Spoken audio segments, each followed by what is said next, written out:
Կամ այդ ժողովրդին, որ այդքան հետապնդումների եք ենթարկում ուրիշի անվան տակ, կզսնում եք էլի կոպիտ ասած, հերիքա յան տվեք այդ ժողովրդից, մեղք է այդ ժողովուրդը,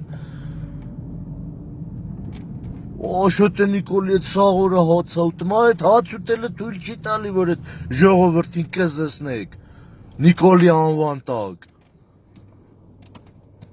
լավ եք անում հաց եք ուտում իրար հետ, բարերարություն արեք, տենց է գրված ձեր դոսիայի մեջ, բարերարություն արեք, բազմաթիվ նամակներ է մեզ գալիս, որ այդ թազա զավոդը, որ սարքում եք, պլաստիկ ինչ-որ շշերի գործարանը, այդտեղ ժամանակին, ես էլ հիշում եմ, որ ժամանակին այդտեղ այդ առաջի շենքի բնակիչները այդ հողատարածքներում այգիներ էին սարքել, ձևավորել 20-30 տարի մշակել են այդ ծառերը, չգիտեմ, այգիները, ամեն մեկը ինչ-որ փոքր իրա չափով, ինչ-որ այդպես այգիներ էր այդտեղ։ Հիմա հասկանալի է, որ այդ ամեն ինչը օրենքով, թղթով չի պատկանել իրանց, պետական է եղել, կամ միգուցե պետական չի եղել, բայց հետաքրքիր է որպես բարերար, քանի որ բարերարն է այդ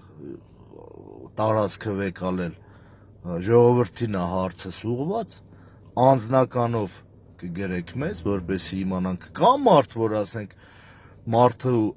30 տարվա չարչարանքը բարերարը հաշվի է առել եւ ինչ որ կերպով